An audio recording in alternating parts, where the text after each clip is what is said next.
going to hell down here in Texas.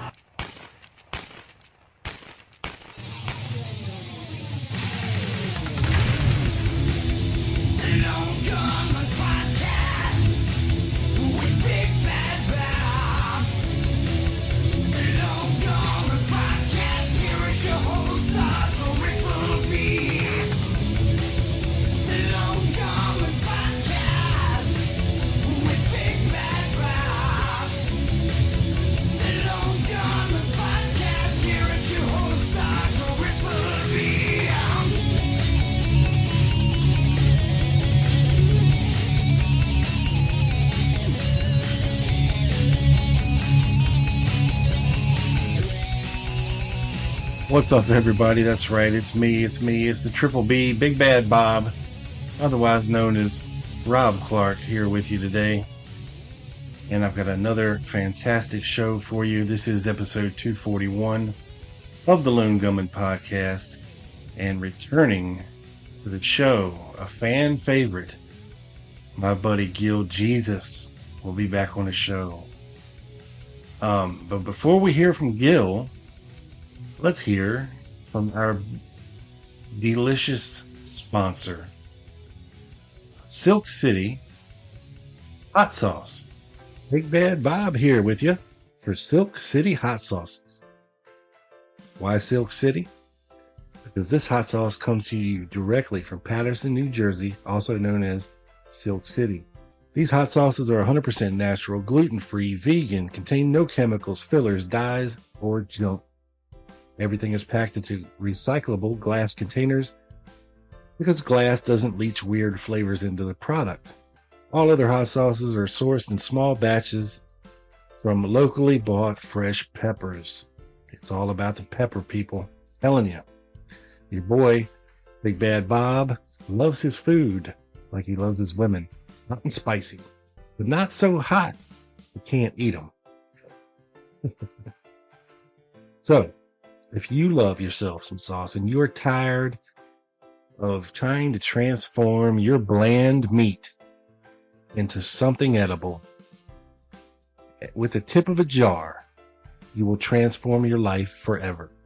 Head over to silkcityhotsauce.com, place an order, and upon checkout, enter the code GUNMAN, that's GUNMAN, for 20% off of your entire order. You won't regret it. Thank me later. Peace.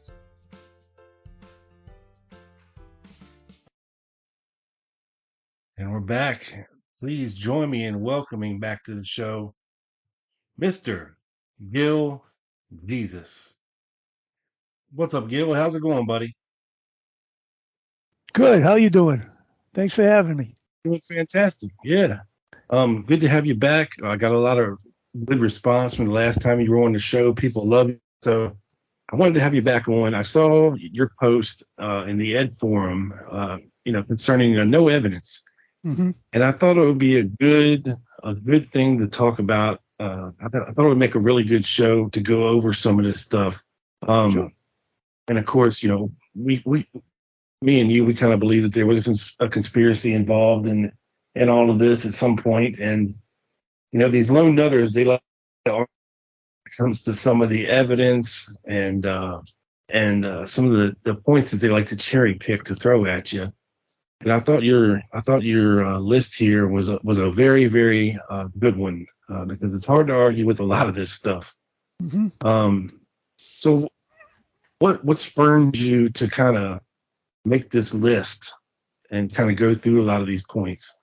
Well, I just wanted to tell you the truth. I just wanted to piss them off because they're always zinging me once in a while, and I figured, you know what, I'm going to put together a list of stuff that there is absolutely no evidence of, and stuff that I think I also added some stuff that there was no chain of possession. They were never able to establish a chain of possession, and so I made up this list.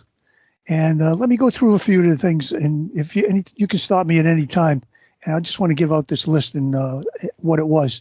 The first thing is that there was no evidence that Oswald took a 38-inch package to work on the morning of November 22nd, 1963. Now, the package that they supposedly found on the 6th floor, which was not in any of the crime scene photographs, was 38 inches long. The rifle broken down was 34.8 inches long. So it could have fit broken down. It could have fit in that package. And that's kind of what the Warren Commission said happened. But for that to happen, Oswald would have had to have brought a 38-inch package to work that day. Now, the only two people that claim that he brought a package to work that day described a package that was way smaller than 38 inches. It was, in fact, anywhere from 24 to 27 inches long. I think the highest that went was 28 and a half. I think Lenny Mae Randall in her testimony said that it was they measured her fingers. She kind of like made with her fingers how big it was, and it was 28 and a half inches. So there was no evidence that he ever brought a 38-inch package to work on that morning. None. If he brought a package, it certainly wasn't the rifle. The second thing is, yeah, go ahead. I was just going to say, I think Bill Frazier always said that he always felt that it was about 2 feet long, maybe a little longer than 2 feet, like 24, 20. Right. What he did was he gave an estimation of 2 feet to the FBI. But when the FBI went to his car and they measured it in the back seat, he said it was from here to here. And when they measured that, it came out to 27 inches. So even that is just still way too small. I mean, his sister said it was 27, and then she said in her testimony it was 28 and a half. So it was way too small to ever contain a rifle. So if he even broken down, and so some people don't believe think the whole curtain rod story was a fake anyways, that they made the whole thing up. But even if he did bring a package to work that morning, it was not the rifle. It definitely was not the rifle. And I'm going to get into a little later the real reason why he went to Irving on the 21st, on Thursday the 21st. It wasn't to get his rifle, and I'll explain that later on, because that is really blockbuster stuff when you start to get into the testimony of Marina Oswald and what she and Ruth Payne knew was going on. But he never brought a 38-inch package. There's no evidence that he ever brought a 38-inch package to work. And as a matter of fact, the two witnesses that saw the package could not identify that 38-inch package as the one he brought. So there's not only you got the two witnesses that say he brought a package, but that's not the one. Okay, so there's absolutely no evidence he took a 38-inch package to work that morning. Now, there's no evidence also that he brought that 38-inch package into the building, because Jack Jack Doherty was inside the building when he came through the back door. And at first in his testimony, he said he didn't see anything in his hands. He as far as he knew, there was nothing in his hands. But finally, they kept harassing him and trying to get him to say that there was something. And finally, they asked him, they said, "Are you positive? Are you positively sure that there was nothing in his hands?" And he said there was nothing. So he's saying he saw Oswald come through the door and there was nothing in his hands. So if he did bring a package, did he leave it outside, or who knows? But this guy's saying nothing came in the building, and he didn't bring anything in the building, and it certainly wasn't 38 inches, because if it was 38 inches, he could never have carried it the way Frazier said he carried it, under his armpit and cupped in his hand. Now, take a yardstick. If you think I'm lying, take a yardstick and stick it under your armpit and cup your hand on the other end and see how far down you measure. Now, I tried it myself, and I measured 22 and a half inches. 22 and a half inches. So that means even if it was 2 feet long, it would be very difficult for me to carry it that way. I'd have to be like hunched over. You'd have to have gorilla arms. Yeah, you'd have to. Your knuckles would have to be dragging on the ground. Yeah, just about, really. Right. It's just ridiculous to think that he could carry a 38-inch package like that. No, absolutely not. No. The next thing is that there's no evidence that Oswald constructed the 38-inch paper gun sack. They said he was never near the shipping room, but yet the gun sack had to have been made in the shipping room because they used the tape dispenser. The tape on the gun sack had markings from the tape dispenser on it. and it had, where they tear it off and everything, the teeth that tear it off, and when you cut it, I mean, it had to have gone through the FBI that examined it and said it went through that tape dispenser. So Oswald was never here. Did the paper match as well? The wrapping paper? Did it match? The only paper and tape that paper and tape on the bag matched was the paper and tape that was on the shipping room table on the afternoon of November 22nd. Now that tells me that the cops were the ones that made this bag, not Oswald. The cops were the ones that made that. I know I've seen that picture where they're taking that bag out of the TSBD, and it looks huge. It looks like they're carrying a flag. Yeah. But, it looks relatively fairly recently constructed. You know what I mean? Yeah. Like it looks newer. Right. I would think it would be more wrinkled up and beat up, if he's wrapping or wrapping it, or, wrapping it around a rifle. Now, the argument they have to argue that Oswald constructed the bag is that, his palm print and his fingerprint were found on the bag, but it was the heel of the right hand, the heel of the right hand near the pinky, that was found on one end of the bag, and the left index finger on the other end of the bag. Now, I can explain how that happened. I can give you an alternative explanation of why that happened or how that happened. Yeah, what's that? Because there's no way that Oswald could construct that bag using the heel of one hand and the finger of another. He would have had a hell of a lot more fingerprints on that bag had he constructed it. Okay, so this is what I think happened. I think during his interrogation, which was not taped, there was no transcription done of it. I think what happened is the cop slid the bag across the table and he stopped it with the heel of his right hand as it slid across the bag. Then I asked, what about this bag? You carried the rifle in. And he stopped it as it slid across the table. He put his finger on the other end of it and slid it back to them and said, I've never seen this bag before in my life. So there is an explanation of how the heel of one hand got on the bag and the finger of the other hand and no other fingerprints. Okay, there is an explanation, even though that's speculation. That's just my opinion. Okay, but their argument that his palm print and his fingerprint were on the bag doesn't hold it for me. It doesn't hold water because there's no way you could construct the bag that way. And there's no way you could carry the bag that way. You'd have to carry the bag out in front of you, 38 inches long. You'd have to carry it out in front of you, and your arms would almost be at the very end of how far you could stretch your arms to carry it like that. Yeah, and that was a long walk from where Frazier parked that morning. I don't think anybody would have walked like that all the way over there. Yeah, and Frazier, and when he was walking to the building, they make it look like Frazier saw him go in the building. Frazier saw him at the door, but he was distracted because he was watching the guys on the railroad tracks switching the train switching tracks. So he was distracted. He didn't see everything.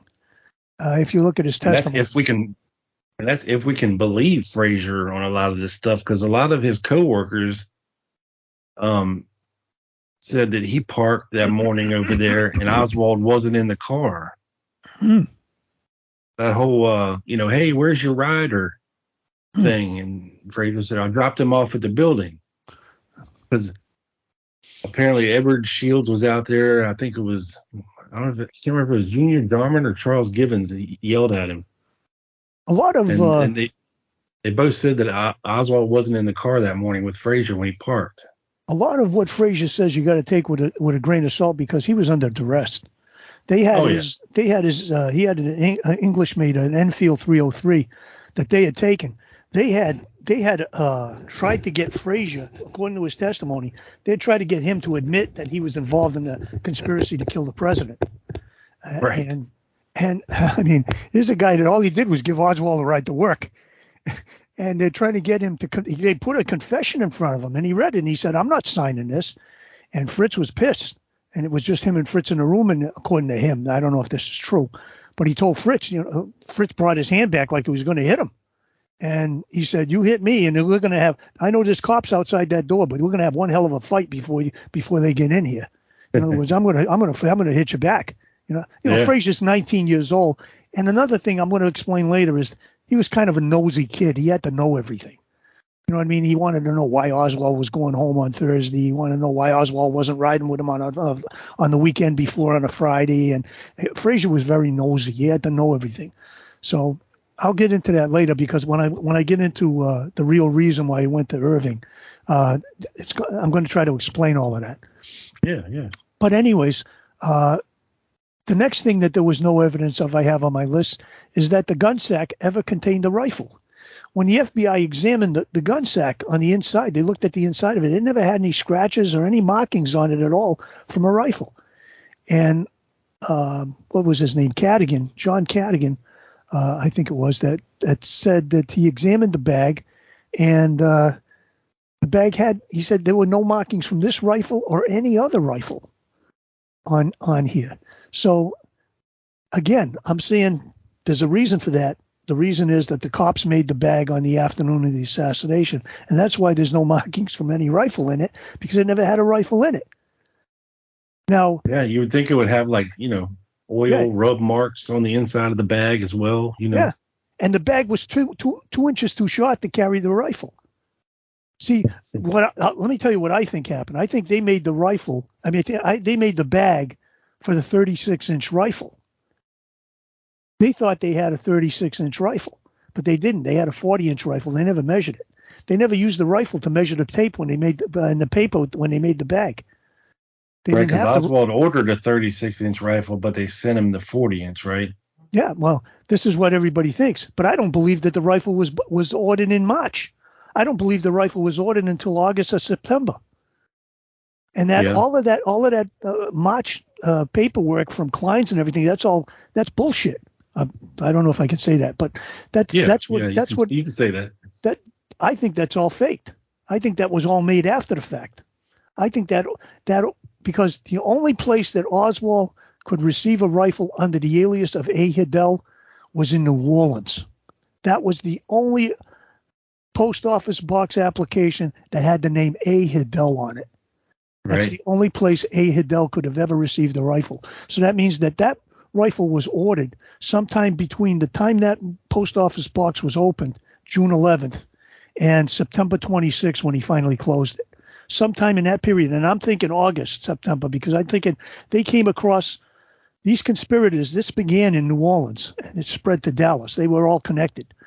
And when they saw the A. Hidell name that he was using for the Fair Play for Cuba, when he was handing out the leaflets and everything in New Orleans, that's when they got the idea to order the rifle under that alias. So I think it was in the August, September timeframe. But because when he moved to New Orleans, nobody ever saw the rifle.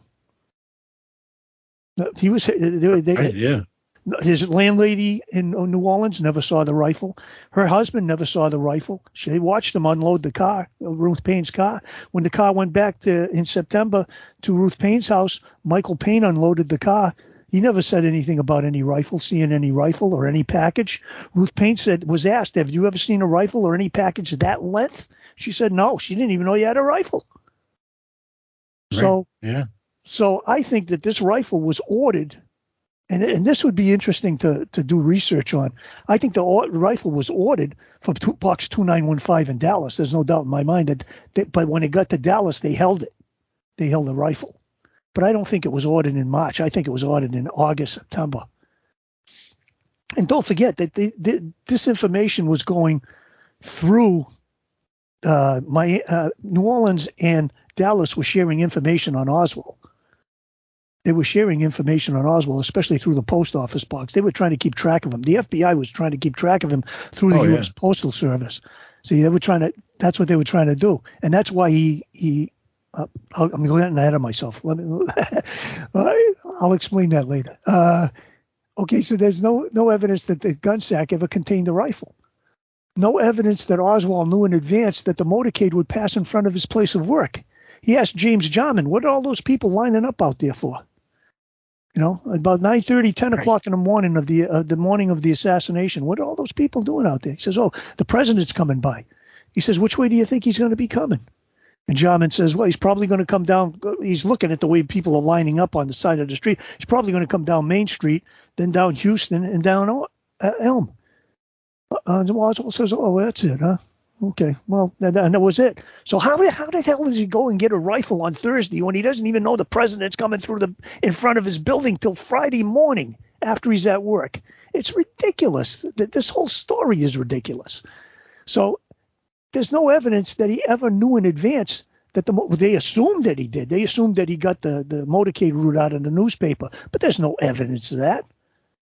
They always try to say that Oswald was voraciously reading the newspaper every day at lunch at work. So, yeah. But this is it's all speculation. They don't know if he read the paper. And they said he always read the paper the day after because it was left in the domino room. Anyways, so no evidence he knew in advance that the motorcade would pass in front of his place of work. There's no evidence that he was on the 6th floor at the time of the shooting. Nobody can put him up there at the time of the shooting. Now, he was seen there at 11:55 in the southeast corner with a clipboard. He's walking around with a clipboard. Well, yeah, he's filling orders. And come to find out, when you take a look at the pictures of the sniper's nest, you see that Scott's Foreman books that he was working on. He was working on that order for Scott's Foreman Publishers. Their books were part of that wall of cartons that made up the sniper's nest. So he was in there for a reason. He's doing the cartons for the books that he's looking for are there. Of course he's going to be in that area, and his fingerprints are found on the cartons. Does that mean he pulled the trigger? No, of course not. It means he touched those cartons at some point. But they make this all. I always thought too, Gil, that floor laying crew was up there working on the 6th floor that day. Yeah. And if they're replacing, some plywood on the floors, you got to clear out the floor, right? Which means you're going to stack, all that shit up around the edges, near the windows. And the cartons are not going to be where they normally are. They're going to be all over the place. So you got to go all over the place to try to find what you're looking for. Right. Exactly. Yeah. So there's no evidence that he was on the 6th floor. Now, I don't care about Howard Brennan. Howard Brennan is just. He was quite a witness. You know what I mean? He saw Oswald on the 6th floor, but he was wearing different clothes. He didn't say anything at the lineup because he was afraid for himself and his family if he identified Oswald. Well, why would you feel that way? Unless you saw more than one person or you thought he had Confederates who were still at large. Why would you feel that you're saying Oswald did it is going to be a danger to you? Why would that be? I mean, it doesn't make any sense. And then after Oswald's dead, you don't have the fear anymore. What do you think? It's co-conspirators died with him? I mean, I can see, if you said Oswald was there and there were other people out there and they said, you don't keep your mouth shut, we're coming after you. But after Oswald's dead, all of a sudden, you grow a pair of balls? And all of a sudden, what do you think? His co-conspirators died with him? And all of a sudden, you're not worried about your family anymore? It's a bunch of baloney. Yeah, a lot of people did see two people on the 6th floor. Yes, there were people. There were 2 guys on the 6th floor, and the Rollins and Carr. Yeah, and there was somebody else too, and I forget her name now.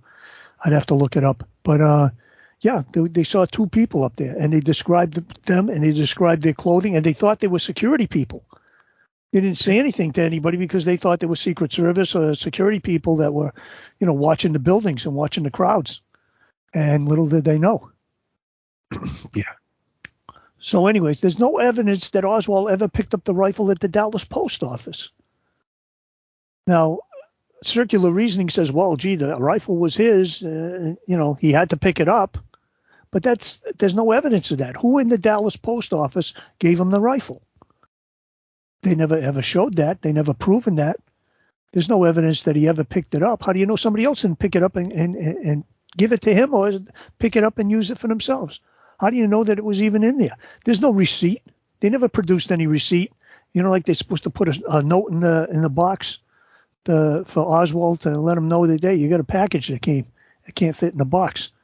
I mean, you're telling me that nobody in that Dallas post office, nobody, could remember giving the rifle, the most famous rifle in history, to the most famous assassin. Nobody could remember that 6 months later?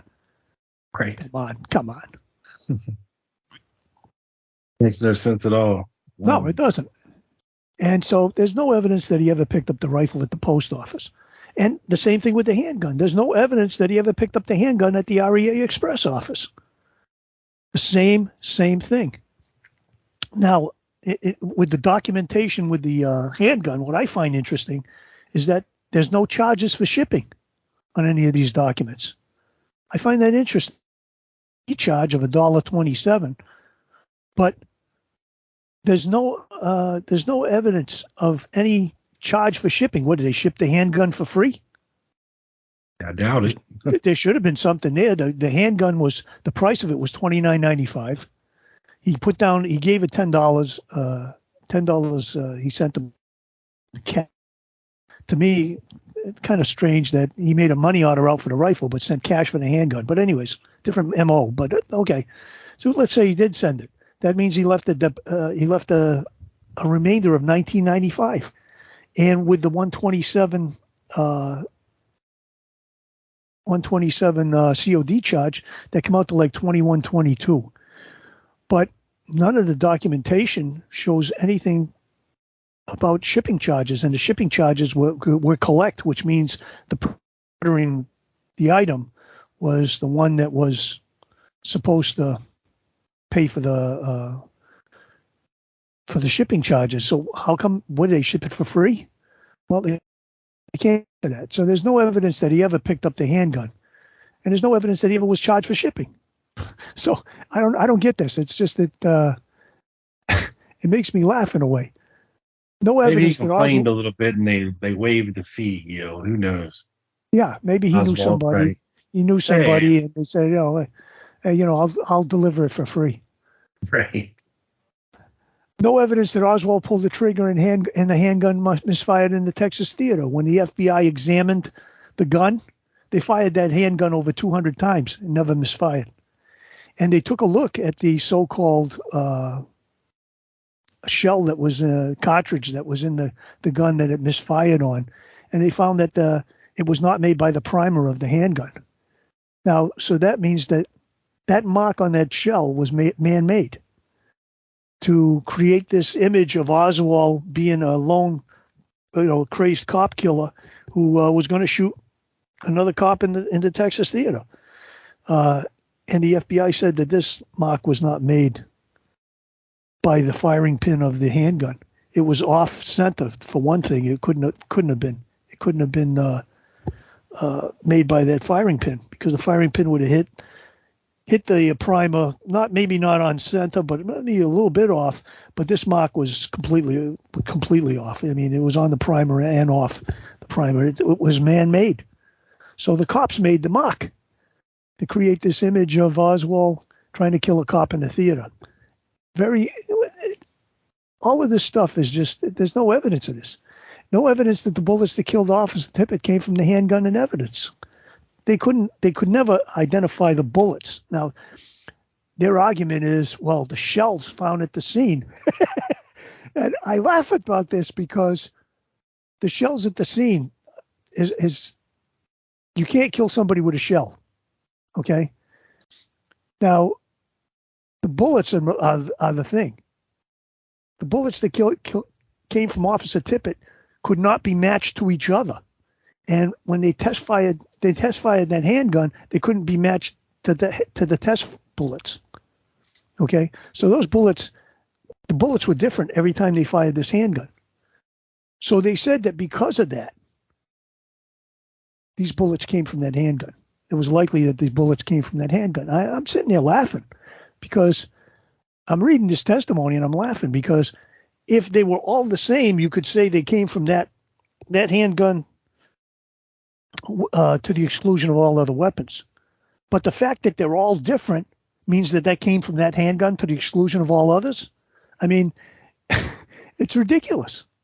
Didn't Oswald have like matching bullets in his pocket that they supposedly found later? Yeah, and you know what? He was searched twice before they found those bullets, and both that and his pockets were empty. But they all looked like they were the same bullets. Like it didn't look like they were a mixture of different brands. You know what I mean? Yeah. Well, they said that there was two different types, but I'm not. I'd have to look back look that up. Yeah, to me, they all look the same visually. But another thing that stood out to me too is it looked like on those bullets, they were kind of worn down a little bit, where it looked like they'd been in like a gun or a gun belt. Gun belt, or either a gun belt or a what do they call that? A bullet slide. It's not really a gun belt. It's just a small piece of leather where you put the bullets in, and it goes on your belt. And you know who carries those? Police officers. Yeah. Police officers carry that. And they had corrosion on the shell part of it, where the little leather loops where you put the bullet in, because they had been in there for so long. And here's another thing that's interesting too. I don't know if I mentioned this on the last show, but they recovered 11 bullets, 11.38 bullets from Officer Tippet after he was pronounced dead. He had 11.38 shells, cartridges, not shells, cartridges, unfired rounds on his person. And you know how many they took off? They claimed to have taken off Oswald? 11. How's that?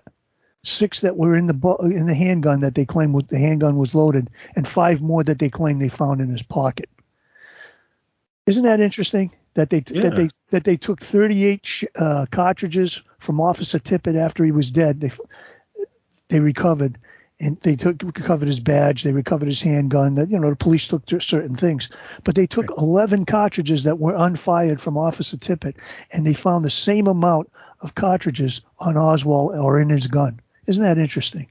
Yeah. But interesting. But when people argue about the shells being found at the scene, I'd ask.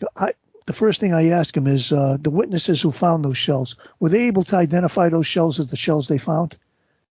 No, they could not. They could not identify those shells, those particular shells, as the shells they found. You know why? Because they were never marked. The witnesses were never told to mark the shells so that they could identify them in court. That's what you do when you have a witness to identify the shells. You have them mark them. That way you show them the shell. Is this a shell? And you look for your mark. Yeah, that's a shell. I marked it right there. That's the same shell.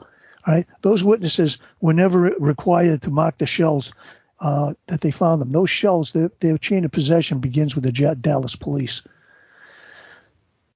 Anyways. Yeah, I always heard that the cops had to mark the shells.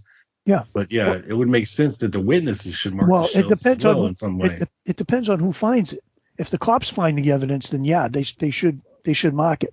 But if a witness, someone who's not a police officer, finds the evidence, that police officer should make sure that witness marks that evidence for later identification in court. Don't forget that when all this evidence was being found, Oswald was still alive. Right. Somebody was going to go to court for this, unless they were planning to kill whoever they caught. Somebody was going to go to court for this, and they had to be able to identify this. The other thing is the 3 shells on the 6th floor. Those 3 shells, they never established a chain of possession. The guy who found them was a deputy sheriff named Luke Mooney. He's the one who found the 3 shells, but he never marked them. And when he testified before the Warren Commission, they never showed him the 3 shells and asked him to identify those 3 shells because they knew he couldn't. So they avoided doing that. Now, Lieutenant Day came there. Fritz came there. He didn't mark them. He picked them up. And I don't know why he picked them up, but he picked them up and put them back down. Detective Richard Sims picked up those same 3 shells on the 6th floor and helped Lieutenant Day. He put them on top of a box, and Lieutenant Day dusted them for fingerprints. They couldn't find any fingerprints on them. So neither one of them marked them. Then they put them in an envelope, and they don't seal the envelope. And so later on that evening, around 9:30 in the evening, Fritz tells Detective Doherty, to take the shells to Lieutenant Day to have them dusted. Why would he have them dusted if he already dusted them at the crime scene and there were no fingerprints on them? Why would he dust them a second time at 10 o'clock at night? Because they're not the same shells. That's why. They're not the same shells. And when he got the envelope, it still wasn't sealed when he got it at 9 o'clock at night. So all of that time from 2 from 1:20 when the shells were found, or 1:11 I think it was when they were found. From all of that time until 10 o'clock at night, those shells were in an envelope, and that envelope wasn't sealed. Are you telling me that they couldn't have substituted the shells they found on the 6th floor? Yeah, I think they were too. Also, in some guy's desk drawer or laying on his desk or something like that. One of them was in. I think one of them Fritz kept. He let the FBI have the other two. But there was. What you're thinking of is the shells from the Tippet murder. I believe the shells from the Tippet murder. One of them was withheld. They only sent 3. I believe they sent 3 to the FBI, and the FBI sent them a letter. We want it back. We want that 4th one back. We want to look at that 4th one. But of the 3, get this now, the 3 shells that currently are in evidence, they were never marked. They were marked by Lieutenant Day at 10 o'clock at night before he turned those shells over to Vincent Drain of the FBI. And his captain, Captain Doherty, George Doherty, also supposedly initialed those shells. So when Day goes before the Warren Commission to testify, they show him the 3 shells. One of the shells doesn't have his mark on it. CE543, the one with the dented lip, that doesn't have his mark on it. So he tells them, well, that's the one that doesn't have my mark on it. On June 8th, 1964, they take the 3 shells and send them back to Dallas. And Captain George Doherty and Lieutenant J.C. Day have a chance to look at them with a microscope in a good light. And lo and behold, all the markings are there. Isn't that interesting? Imagine that interesting? Yeah. They didn't have the markings before in Washington. I guess they didn't have any light there that was good enough or a magnifying glass he could look at. So they shipped these shells all the way back to Dallas. And lo and behold, after the cops look at them, there's their marks. Well, it's kind of like the rifle, too. They didn't find any fingerprints on it. They didn't find any palm print on the rifle. Yeah, until it came back to Dallas. Then it came back to Dallas, and all of a sudden now, they got a palm print. Yeah. And when you're talking about a criminal case, a criminal investigation, all of the evidence matches. The evidence all supports each other. In this case, every single piece of evidence is questionable. Just the way they handled it, every single piece of evidence is questionable. How can that be? There's got to be something that's right. But every single piece of evidence, there's revision. It was this, and then it was this. Oh, it was a white jacket they found under the car. Oh, no, it was a grayish tan jacket. Oh, it was the 38 automatic shells they found. Oh, no. They were 38 specials. It was a 7.65 Mauser. Oh, no, it was a 6.5 Italian carbine. Every time they find, it's like, what are these people, a bunch of idiots? It seems that way, right? They can't read. They can't read on the bottom of a shell. They can't read the markings on a rifle. The first thing you do when you find a weapon is to try to identify it by its markings. You don't make a wild guess. Or a 7.65 Mauser. They say, well, it had a Mauser action on it. That's why he thought it was a Mauser. Why did he pick 7.65? Why not 7.92 or 7.63 or one of the other Mauser calibers? Why 7.65? I mean, why did they pick that out of thin air? I mean, it's ridiculous. Yeah, and just for the record, I would like to retract my statement on the last show I did about Mauser never stamping their name and caliber on the barrel of their rifles. I'm wrong. I have been shown the light. I have seen the picture of a stamp right on the barrel, 7.65 Mauser. I've seen it. Yeah, and so they did do it. So Roger Craig, can't just be pulling that out of thin air. There is, that they did stamp their barrels on certain rifles like that. So yeah. So here's another thing that let me go on to the next one. There's no evidence that the Commission Exhibit 573, the bullet fragment allegedly removed from General Walker's home, was fired from the C2766 rifle. It was too mangled, and it did not contain the same individual characteristics as the test bullets fired from the C276 rifle. So that bullet was not fired from that rifle. Yeah, that's one of my favorite documents to throw up in the lone nutter's face. Yeah. When they say it was Oswald shot at Walker. No, the FBI says right here, black and white.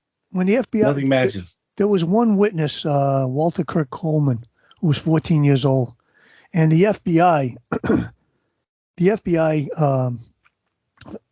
went and interviewed him, and from where they say he was standing when he heard the shot to where he got to the fence, it was 14 feet from where he was in the house to the fence.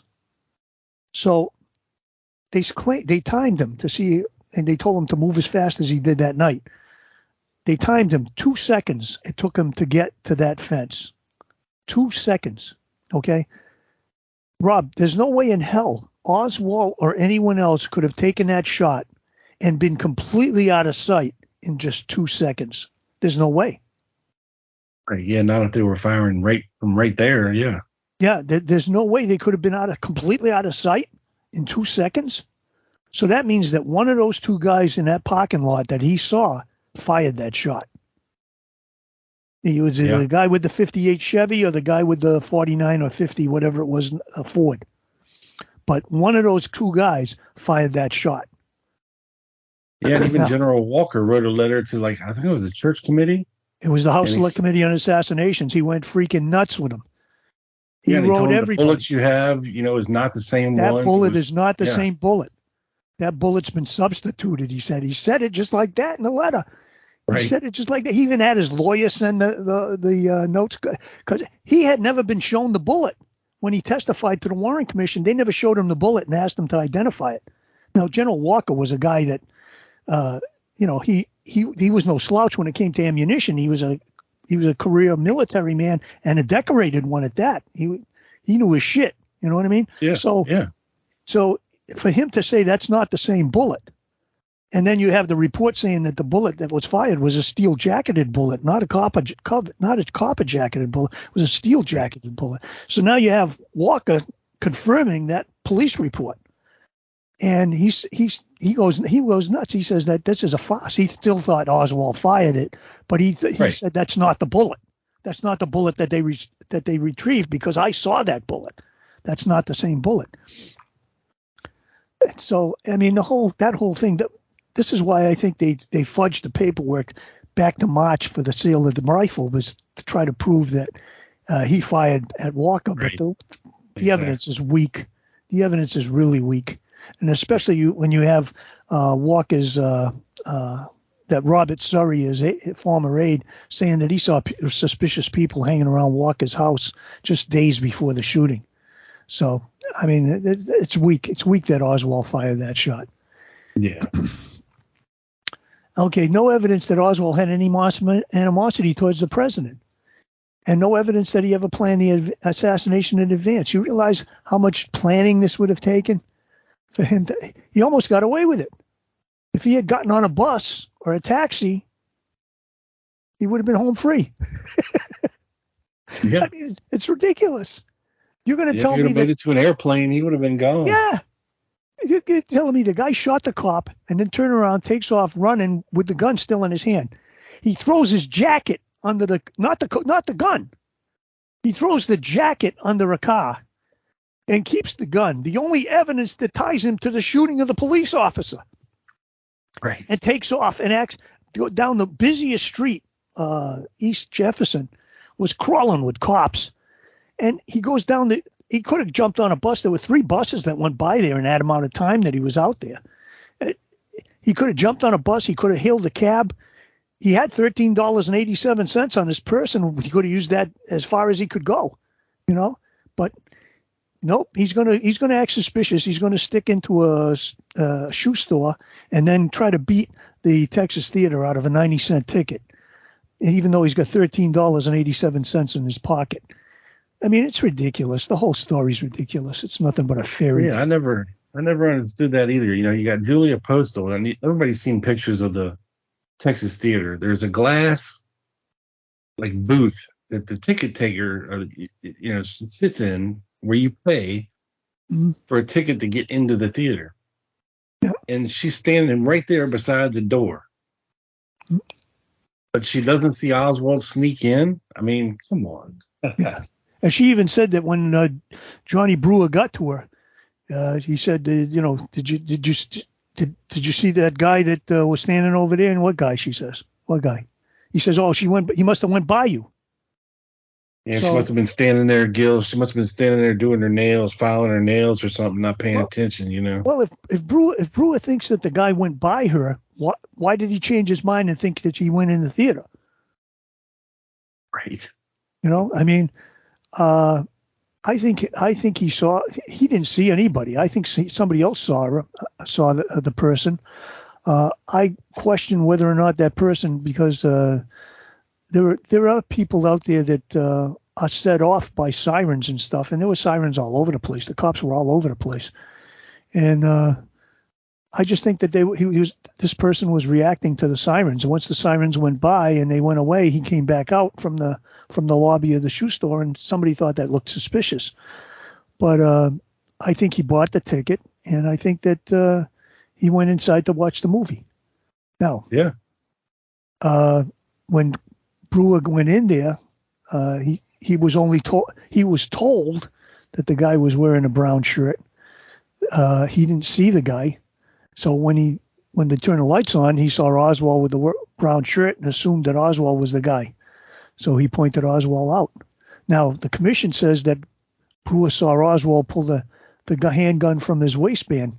Now, when you look at Brewer's testimony, they asked him, "Did you see where the gun came from?" And he said no. So the commission's report lied.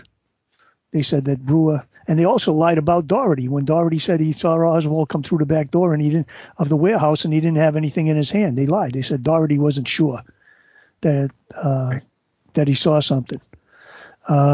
So the commission lied in his report more than once. And the thing is, if you lie once in the report, the whole report is garbage. You can't believe any of it. How do you do that? If you lied about one thing, how do we know you didn't lie about something else? Yeah, and where's the witness list from the patrons that were in the theater? I mean, I think I only know of. There's another thing. They had like maybe 3 or 4 witnesses that they had information from, but there was like 12 or 15 people in that theater. What happened to the rest of them? What did they see? Did they see the cops plant the gun on Oswald? Is that why Oswald threw a punch at the cop, because he was sticking his hand in his pants? I mean, Oswald didn't pull the gun right away, according to the cops. They even said he didn't pull it, stayed there for a while, and then he went to take it out, and that's when they jumped him. They started. I think the one witness in the theater said that they got Oswald out of his seat, and then one of the cops hit him in the back with a shotgun, the butt of a shotgun, and that's when. Okay, yeah, that's when he supposedly started to try to pull his gun out. Yeah, and so there's no evidence that he ever pulled the trigger on that handgun in the theater. That was just. But baloney. Superman Nick McDonald got the web of his hand. Yeah, between his index finger and his thumb, that little webbing there, he got that in between the hammer, and the hammer came down full force on it. And you know what? He wasn't even hurt. I bet that would hurt like a son of a bitch. Oh, are you kidding me? Yeah, you would have had to go to the hospital. Lord. You would have had it all bandaged up and everything else. He never even went to be treated. Right. It's amazing. Superman. It's amazing. Yeah, it's amazing. Yep. Now, if the hammer had been made of kryptonite, that might have been a different story. Yep. Well, there's no. And let's take a look at some of the corroborating evidence. There's no corroborating evidence from Marina's account that Oswald had the rifle in New Orleans in the summer of 1963. That's an allegation. An allegation is something that hasn't been proven. Corroborating evidence is witness evidence that supports it's either supported by the physical evidence or it's supported by other witnesses. Now, the lone nutters, they have 59 witnesses that say that limousine slowed down or stopped on Elm Street when the shooting started, and those lone nutters still don't believe those 59 witnesses. But if one person says that Oswald was wearing his shirt on the bus, some old lady who says that Oswald was wearing his shirt on the bus, but she had a stroke and she couldn't even see his face. She said his face was distorted. She couldn't identify him. All right, she can see that shirt. Yeah. Yeah, the Mary Bledsoe, but she's the only one that saw that shirt. But doggone it, they'll believe her. Yeah, she can see that tiny hole in the elbow. Yeah. Oh boy. Unbelievable. There's no chain of possession establishing that CE 399 was the bullet found on the stretcher at Parkland Hospital. How's that? CE 399. They never established a chain of possession because O.P. Wright, Darrell Tomlinson, Richard Johnson of the Secret Service, who he gave the bullet to, and his boss, James Rowley, none of them ever identified that CE 399 as the bullet they handled. That bullet's chain of possession begins with Elmer Todd of the FBI. Didn't Tomlinson say the bullet he found had a pointed nose and not a rounded nose? Yeah, I think I read that. I think that might have been in Harry Hurt's book. No wonder they never asked him to identify that bullet. Yeah. He would have said, no, that's not the same one I found. Yeah, they went back and they asked him if that was the bullet they found. They could not identify it. They never marked it, so they can't identify it. So how come this bullet doesn't have any blood on it when the FBI got it? How come this bullet doesn't have any bone particles or clothing fibers? It went through like something 12 or 13 layers of clothing, supposedly, through two men, and didn't have any clothing fibers on it.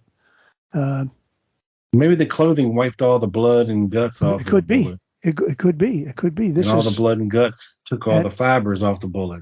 Yeah. There's no chain of possession establishing that the 38 shells in evidence are the same shells found by witnesses at the Tippet murder scene, because they never marked them. Right, when they were asked to identify those shells, they couldn't identify them. The point about this chain of possession is, how do you know this evidence wasn't substituted? If you don't have the people that find the evidence able to identify it as the evidence they found, then you're leaving yourself open for substitution. You can do whatever you want. There's no chain of We both know if this case would have ever went to court, any lawyer worth his salt would have destroyed this case. Oh, absolutely. Absolutely. And that, we haven't even talked about yet Oswald's constitutional rights being violated. Right. That they actually committed crimes, because when he was arraigned for the Tippet murder, he had no lawyer.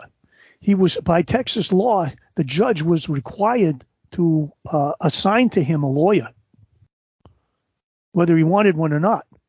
The judge was required by Texas law to. Now, when he went on the midnight, you remember the midnight press conference where he's talking to the press, and he says, I went to this hearing, this short and sweet hearing, where I protested that I was not allowed legal representation. I was questioned by a judge, and I said that I was not allowed legal representation. Now, at that point, the judge was obligated under Texas law to appoint him a lawyer, and he didn't do that. So what did they do? They asked the judge, who was a justice of the peace also, David Johnston. They asked all the police officers who were there when Oswald was arraigned for Tippet's murder, if Oswald said anything during that arraignment, and not one of them could remember what Oswald said. Isn't that something? Yeah, well, the judge said something. He said something, but I don't remember what it was. I can't remember. He said, "Sorry, son, but you're screwed, and you're not getting a lawyer." Yeah. Can you imagine that? When I was in my younger days, I was watching the Watergate hearings. Remember when they were on TV? The Watergate hearings were on TV, and I'm watching all of these politicians and government officials, and every time they don't want to tell the truth, but they don't want to get caught in a lie, it's because they're testifying under oath, they say the same thing: I can't remember. I don't remember. Right. People can't prove that you can remember. If you can't remember, you can't remember, and that's what these guys did. That was their story. Can't remember. Gee, he said something, but I don't know what it was. I don't remember. I mean, this doesn't happen in a criminal investigation. This, especially an investigation that is as important as this, the assassination of the president of the United States. This doesn't go on like this. There's something else going on behind the scenes. You know what I mean? You can't help but be suspicious when you see them acting like this. This is just I think the fix was in, Oh, they had their man, and that was it. Lyndon Johnson called J. Will Fritz and said, "You got your man. Investigation's over. That's it. Period." So now you're going to take a round peg and try to ram it in a square hole. That's what you got. Okay. But there was no chain of possession ever establishing that CE-399 was a bullet found on a stretcher in Parkland Hospital. And, something else I want to say about this. This Warren Commission accepted as exhibits things that had not been proven. In other words, like this, you would have to prove the chain of possession. In a normal criminal murder, you'd have to prove the chain of possession first before you can admit the evidence as an exhibit. You prove this first. This bottle had the murderer's fingerprints on it. Your Honor, I'd like to enter this into evidence as State's Exhibit 1. And the judge says, okay, because it's got the prints on it. It's already been established by the expert that the prints were the prints of the defendant. Okay, but you have to prove the evidence before you have it entered as exhibit. These guys entered things that were exhibits that weren't even evidence and weren't even proven. Their chain of possession after the fact, yeah. Yeah, their chain of possession was never established, and they were entering this stuff as evidence. It's amazing what they did. No chain of possession establishing that the 38 shells in evidence were the same shells found at the Tippet murder scene. I already said that. There is no chain of possession establishing that the tannish gray jacket in evidence is the same white jacket found under the car in a parking lot about a block from the Tippet murder. There's no chain of possession. Somebody found that jacket. Who found it? Well, the commission said that Captain Westbrook found it. W.R. Westbrook found it. Westbrook wasn't anywhere near that jacket when it was found. It was reported over the police radio by Unit 279. I forget. I had his name too, but I forget who it was. I think it was a motorcycle officer who radioed in that they had found a jacket. The jacket was found by a policeman, but that policeman's name was never. They never said who it was, and he never marked the jacket. The first marking on the jacket, if you look at the jacket, the grayish tan jacket in evidence, the first marking on it belongs to Westbrook. But the guy who found it was never marked it. So there's no chain of possession on that. How do you know that's the same jacket? How do you know they didn't find the white jacket? Well, there's a lot of fishy things with that jacket in particular being. Oh, my goodness. I think Marina said that Oswald didn't even own a jacket like that. He definitely didn't wear that jacket to work that day. And it had markings on it from the cleaners. He never had his clothes dry cleaned. She washed his clothes for him. She testified that she washed his clothes. She never saw any dry cleaners markings on it. And I think initially too, Earlene Roberts said that when he came out of his rooming house, he had a dark jacket on. Yeah. Oh, I'm glad you mentioned. Definitely not dark. I'm glad you mentioned Earlene Roberts, because the last time I was on your show, I said that the FBI Hoover forbid the Dallas FBI office from interviewing Earlene Roberts. I had that wrong. It wasn't Earlene Roberts. It was Aquila Clemens. It was Aquila Clemens and Frank and Mary Wright that Hoover sent a memo to the Dallas FBI office telling them don't interview them. They're not to be interviewed. And these were people who saw something different that the official version said in the Tippet murder case. So I just wanted to make sure that people understood that I made a mistake when I said Earlene Roberts. I was listening to the show the other night to try to figure out what I said so I wouldn't repeat myself in this show. And when I said Earlene Roberts, where the hell did I get that from? And it was actually Aquila Clemens who was interviewed by Mark Lane in 1966. She was the one that Hoover said don't interview her. Her and the two Wrights. Mary Wright was the first one to call the Dallas police through the operator. She called the operator and said, give me the police. And so her call into the Dallas police would really go a long way in establishing the time of the Tippet murder. But anyways, I just talked about what Frank Wright said he saw, concerning the that little gray coupe Yeah, the gray 1950 Plymouth. Yeah. Yeah, that he said that he saw leaving the scene of the accident, Guy which booted it. ties in with with Guy, that caller Velma or whatever it was. yeah, guy booted out of there pretty quick. Yeah, yeah. So that was an interesting little tidbit. I didn't really correlate the two. Before one of my listeners sent me an email about that Velma phone call from the early 2000s into some radio show that she saw a little gray Plymouth coupe Yeah. behind the school book depository, and supposedly Tippet came by there and told him that they had to leave or something. Yeah, that's Interesting. Same thing was seen at the Tippet murder scene in Oak Cliff then later. Yeah. Interesting stuff. Yeah.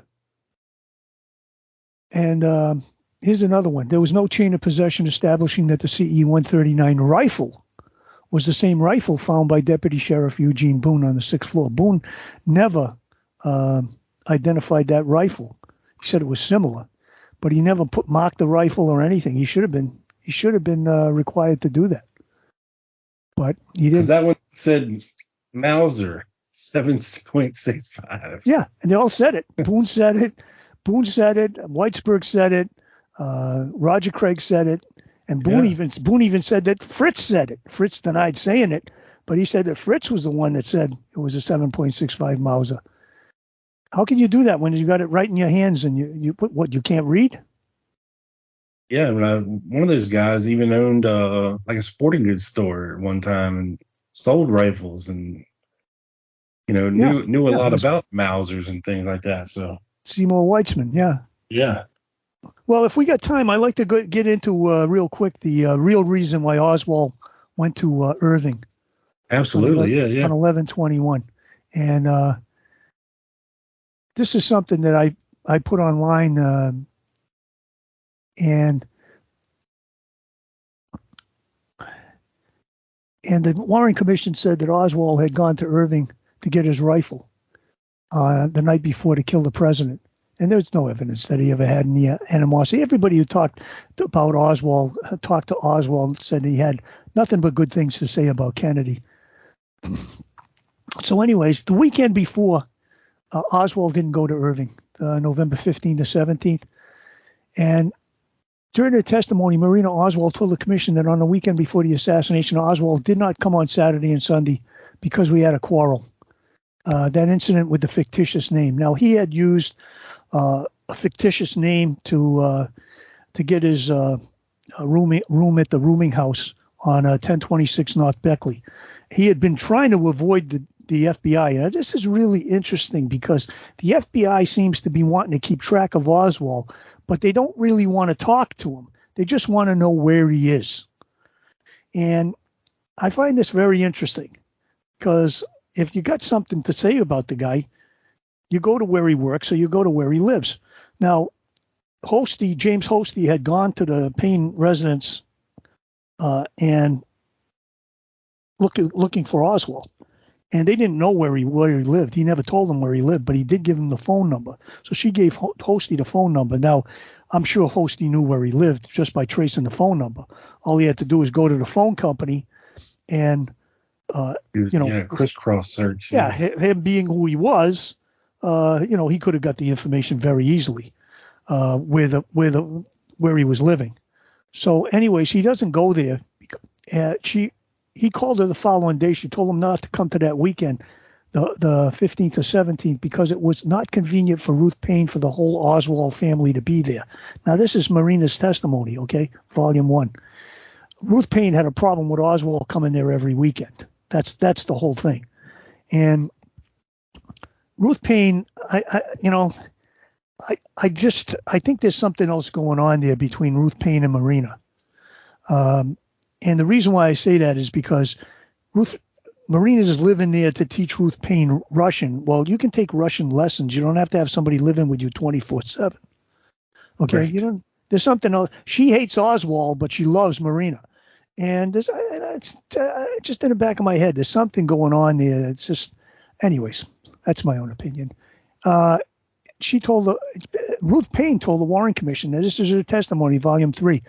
I would have been happy had he never come out. Indeed, happier that he had not come out on weekends. She didn't want him there. All right. So rather than go and tell him that Ruth Payne's problem showing up with Oswald used the excuse that he was going in for a written test for his driver's license because Frazier had asked him, "Why aren't you coming home with me this weekend?" See, Marina had told him, rather than explain to him that Ruth Payne was being an asshole and didn't want him there every weekend to visit with his family, he just said he was going for his driver's license. So this is that nosy kid Frazier who has to know everything that Oswald is doing. Rather than tell him about the problem with Ruth Payne, he just used the excuse that he was going for his driver's license. And what this shows is that Oswald had a propensity for keeping his personal life to himself, and he wasn't going to discuss his problems or the reasons for them with Frazier. Now, again, this is may have been a reason why he used the curtain rod story, but let's continue. Oswald showed good judgment in this matter because when they got to Frazier's house on the 21st, Frazier's sister, Linnie Mae Randall, wanted to know why Oswald was with him. If Oswald had told Frazier the real reason why he was going to Irving, it would have been all over the neighborhood in short order. So therefore, any reason he told Frazier for going or not going to Irving after the 11th of November must be considered within the context of these circumstances. Now, so Sunday, November 17th, Marina testifies that Sunday, November 17th, she and Oswald got in an argument over the phone about his use of an alias. If true, her testimony that he tried to call her back, but she hung up on him and wouldn't talk to him would have left him no other choice to fix this mess but to go to Irving in person. See, she won't talk to him over the phone. So what else is he going to do? He's got to go to Irving in person, but he's got to have the permission of Ruth Payne. Normally, he had the permission of Ruth Payne to go there, but he couldn't get them on the phone. They wouldn't talk to him. So since he couldn't get that permission, he would have had to have gone there unannounced, which is exactly what he did. And he would have had to make an excuse to satisfy the ever-inquiring mind of young Buell Frazier. So I've addressed the possibility that at my website that Oswald did in fact need curtain rods for his room, but let's, for the sake of argument, say that he didn't. And this was just an excuse. The curtain rod story was just an excuse to hide from nosy neighbors the real reason why he went to Irving on the 21st, to patch things up with his wife. That's why he went there. He didn't go there to get any rifle. He went there to patch things up with his wife. That was the whole story. So Marina testified when he showed up Thursday evening unannounced, he told her he was lonely. Now, this is her testimony, quote, he was lonely and he hadn't come the preceding weekend and he wanted to make his peace with me. That's her testimony. Okay? Right. Now, this is what he's telling her why he went there. He also expressed a desire to move Marina and his girls out of Ruth Payne's house and in with him in an apartment with Dallas. Now, does this sound like a guy that's going to kill the president in 18 hours? No. No. Marina testified that Oswald, quote, didn't want me to remain with Ruth any longer, end quote. Well, neither would I if I was him. The guy wanted to spend time with his family without the restrictions placed on him by Ruth Payne. Plus, this evidence that Oswald was making plans to move his family for the future cast doubt on his guilt for two murders less than 24 hours later.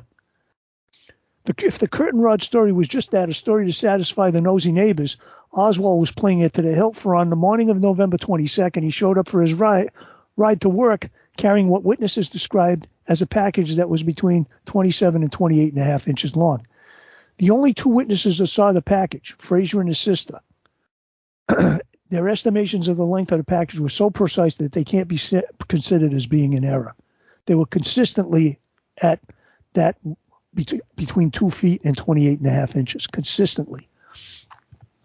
The length of the curtain rods were established in testimony when Secret Service agent John Joe Howlett measured the Payne rods and measured them at 27 and a half inches. Can you imagine that? That's how close they were. On December 1st, 1963, the FBI measured where the packages was in the back of Frazier's car and determined it was 27 inches from the inside of the right door, indicating that Frazier estimates the length of the package at 27 inches. It also interviewed Randall, showing her the replica bag, and folded the top of the bag until they achieved the length of the package she saw. It reported that, quote, when the proper length of the sack was reached, according to Mrs. Randall's estimate, it was measured and found out to be 27 inches long, end quote. The witnesses' estimations of the length of the package were so precise that they were within an inch of the established length of the pain rods. And as a result, the witnesses' estimations of the length of the package they saw was entirely consistent with the package containing curtain rods and far too short to have contained the rifle, even broken down, which was 34.8 inches. Now, like I said before, Doherty said Oswald didn't carry a package into the building. But we have to ask the question of when did Oswald tell Frazier he wasn't going to Irving on Friday evening? Because he told him that he wasn't going the weekend after the assassination. He wasn't going there. The Warren Commission made it sound like he wasn't going there because, he was going to escape. He was taken off after the assassination. That he wasn't going to Irving. Frazier testified that Oswald told him on Thursday when Oswald asked him for a ride that he would not be going home with him on Friday evening. That's what the commission said, and that's what Frazier originally said. But when Frazier was asked if he discussed it with Oswald on Friday morning to see if Oswald had changed his mind, Frazier said, "I'm not sure." He was sure on December 1st, though, when he told the FBI that Oswald told him on the way to work on the morning of the 22nd that he would not be going to Irving that weekend. See? So this changes the whole thing here. Oswald's telling him on the way to work on Friday morning, the 22nd, that he's not going to be coming back with him that night. So this is not Oswald planning to kill the president. This is Oswald realizing that, maybe he didn't patch things up with Marina and he didn't have permission to go there for the weekend. So maybe he's not going to be going there. As a matter of fact, he even left his ring on her dresser. So apparently he didn't think that he had patched things up with her. Or he just forgot it. No. Yeah, he just forgot it. That's what he just took his ring off and forgot it. If he told Frazier on Friday morning, he may have left Irving with the feeling he had not patched things up with his wife and would have explained why he left his wedding ring along with the cash on top of the dresser. In its report, the commission ignored the FBI report of December 1st and published instead that Oswald told Frazier on Thursday. More evidence that Oswald didn't go to Irving to get his rifle is the evidence that says that Oswald didn't even know what the president was coming through Dealey Plaza that day, which I've already discussed. There's a conversation with James Jarman where he didn't even know which direction the president was coming from. Right. So how could he possibly plan on Thursday to retrieve his rifle from Prain's garage and bring it to work on Friday when he didn't even know the president was coming through Dealey Plaza until after he was at work? So the real reason, in my opinion, this is my opinion based on the evidence I've seen, this is what the commission said. Now, the preponderance of the evidence supports the conclusion that Lee Harvey Oswald told the curtain rod story to Frazier to explain both the return to Irving on a Thursday and the obvious bulk of the package, which he intended to bring to work the next day. As it did with much of the circumstances in this case, the commission got it all wrong. Oswald went to Irving on the 21st to patch things up with his wife, with whom he had an argument over the phone and wasn't talking to him. Marina Oswald testified that's what he told her, and later that evening she had a conversation with Ruth Payne about why he came to Irving unannounced and without permission. Ruth Payne told the commission that Marina, quote, suggested he was making up the quarrel they had because of her attempt to reach him at his rooming house by phone, and I concurred with that judgment of it, end quote. It wasn't just Marina's opinion. She testified that Oswald told her that. If Oswald brought a package to work with him on the morning of the 22nd, the length of that package was not consistent with it having contained the broken down rifle, which was 34.8 inches long. The established length of the curtain rods in the Payne garage, as measured by the Secret Service, was 27.5 inches. Two witnesses saw the long and bulky package. Both estimated it to be 27 to 28.5 inches in length, precisely the length of the curtain rods.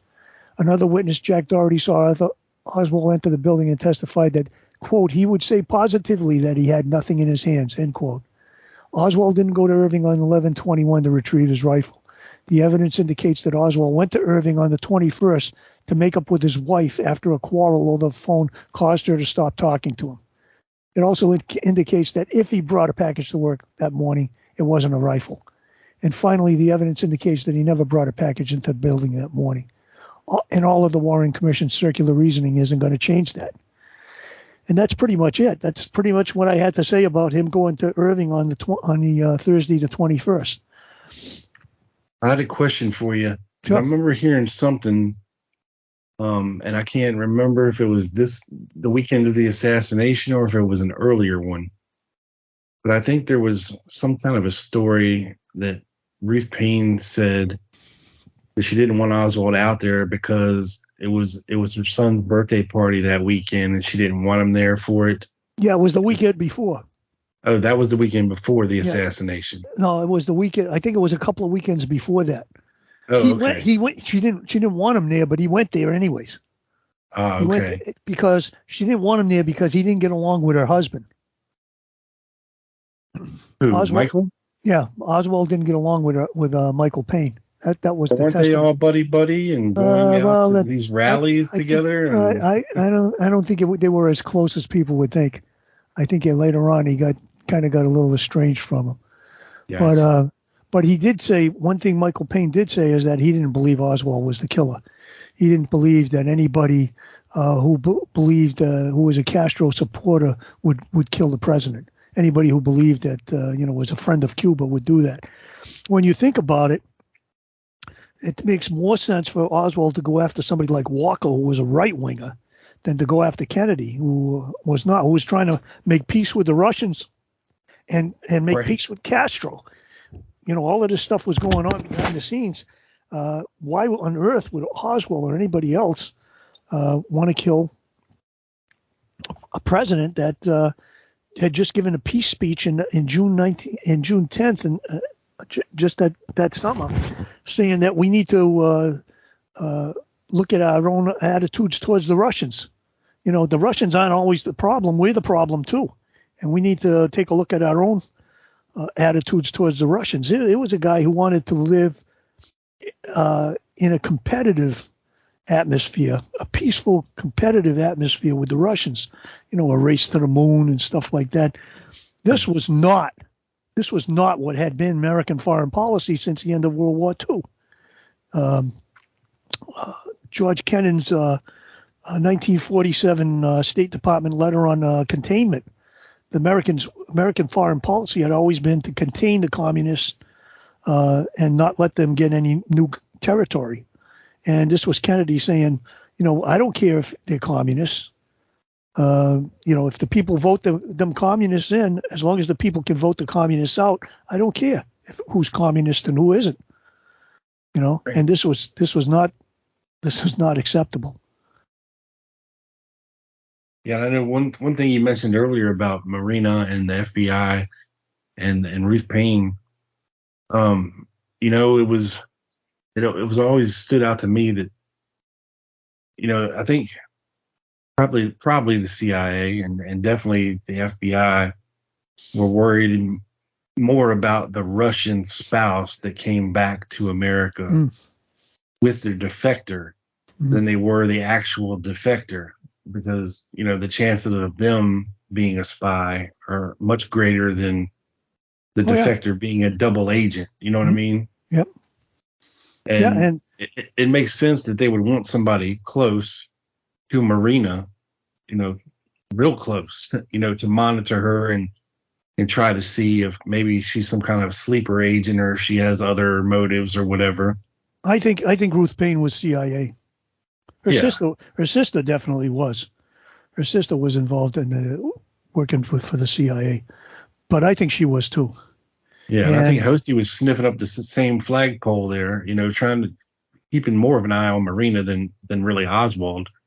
Yeah, well, he didn't seem too interested in talking to Oswald. He just was kind of making sure where they were at. Yeah, and talking, but he was definitely keeping track of where Marina was and talking to her. Right.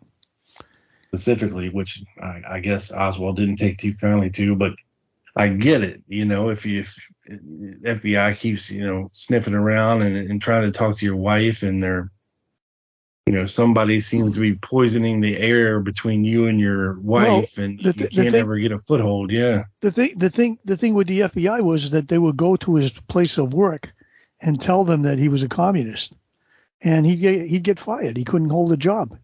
The FBI was doing that kind of thing to him. They were harassing him. So finally he said, you know what? They're not going to find out where I work, and they're not going to find out where I live, and they're not going to talk to my neighbors and stuff like that. And and my landlady and stuff, and I'm going to go use a post office box, and they're never going to know where I live. Yeah, and I don't blame him. Yeah, and I think that Oswald came into the crosshairs of the. I think that the DRE, the student directorate, was involved in the assassination. I believe that Oswald came into their hairs in August of 1963 when he walked into that store, Carlos Brain Gear store. Brain Gear was the secretary of the DRE in New Orleans. They had a training facility outside Lake Pontchartrain where they were training, doing a lot of shooting and stuff. They were training, and there was this thing of a second invasion of Cuba, which I don't believe was going to happen at the end of '63.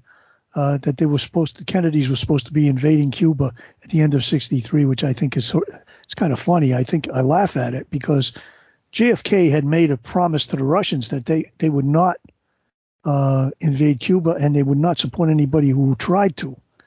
Now, if you can imagine what the international implications would be if Kennedy had lied to the Russians, he would never be able to get them to sign any kind of a treaty in the future if he went back on that word. There's no way in hell that that the Kennedys were going to knowingly and purposely invade Cuba. That's ridiculous. By the end of '63, that's ridiculous. And they say, he was going to use that as a liftoff point for his re-election in '64. No, I don't believe that. I don't believe that Kennedy was going to invade Cuba. I think that the CIA was operating as a rogue element of the U.S. government. They had been since the 1950s. They had the blessings of Eisenhower. They killed Patrice Lumumba of the Congo. They killed him on Eisenhower's orders. He finally told Dulles, get rid of him. And when the president says get rid of him, that's the euphemism for assassination. And that's what they did. The CIA gave guns. This was the CIA's MO. The CIA gave guns to a group that was anti-Lumumba, and they killed the guy. And in Vietnam, they had the Diem brothers killed, but that was done by the military. And I think that that's what happened in Dallas. I think the CIA and military got the DRE, the guns they needed. They were being stolen out of Fort Hood in Texas. And sometime in the future, I'll come on your show again and we'll talk about this and why I think the DRE was involved. And I think that they were the ones. They certainly dark-skinned Cubans, dark-skinned men that were described on the 6th floor certainly would match the description of Cubans. And I think that a lot of them were double agents. Some of them were double agents for Castro. And certainly matches the driver, the Rambler, imagine dark-complected man standing in the middle of Elm Street. Yeah. Imagine if they had been killed after they killed the president, that they had been killed by the Secret Service or by the Dallas police or something, and come to find out, of course, they would never reveal that they were aligned with the CIA, but they were double agents, that they were aligned with Castro. Can you imagine if they had been caught or they had been killed? World War III. What a story that would have been, that Castro killed the president. Oh my God. I mean, but they had Oswald. They didn't need them. They didn't need to do that. They had Oswald, and Oswald was connected very loosely with Cuba because he was a Castro supporter, and that was close enough. Trade one, yeah, exactly. Yeah. And that was close enough. I got one more question for you, Gil. While I got you, what do you think of? And I'm sure you've heard of it. The package that was found in the Nixie bin after Oswald has already been killed. It was addressed to Oswald at a fictitious address that didn't exist. And then somebody had crossed through it and wrote the Irving, Texas address on it. But it had been opened, and the only thing that it contained was some brown wrapping paper. Mysteriously enough. Yeah. I was wondering if you'd ever looked into it and what you thought about that. I never looked into it, but it's kind of like kind of like the killer leaving his mark. You know? Yeah, it's certainly very interesting. Yeah, especially if that paper would have matched the package paper. You know, it's interesting. Like, remember the? I don't know if you heard about this, but in the Atomic Energy Commission, I think it was somewhere. Was it in Tennessee? Oak Ridge, Tennessee. I think it was. Oak Ridge boys. Somebody signed in the book. You know, they have guests sign in. Somebody signed in the book. Lee Oswald, Dallas Road, Dallas, Texas. Yeah. I mean, you never know. I mean, it could just be somebody clowning around. You know what I mean? But it's interesting. It looks like his writing, you know. Yeah. It definitely doesn't not look like his writing. So, interesting. Very interesting stuff. Yeah. Well, Gil, man, I appreciate you stopping by the show again and going through all this with me. And, we'll do it again. We'll talk some DRE. We'll talk some extreme right wingers. Yeah. It was great being here with you again. It's always a pleasure to talk to you. I appreciate the invitation, and I'm available for you anytime you need me. Awesome. I definitely appreciate it, and we'll have you back soon. Folks, follow along with the show on Twitter at the Lone Gunman 7. On Facebook, search for the Lone Gunman Facebook page, and on YouTube, the Lone Gunman Podcast channel. If you like to subscribe, once again, thank you to Gil Jesus. You can find all his stuff at gil-jesus.com, and I urge all of you to go there and check it out. There is some fantastic stuff over there. Once again, thank you, Gil, for joining the show, and we'll talk to you later. Thank you.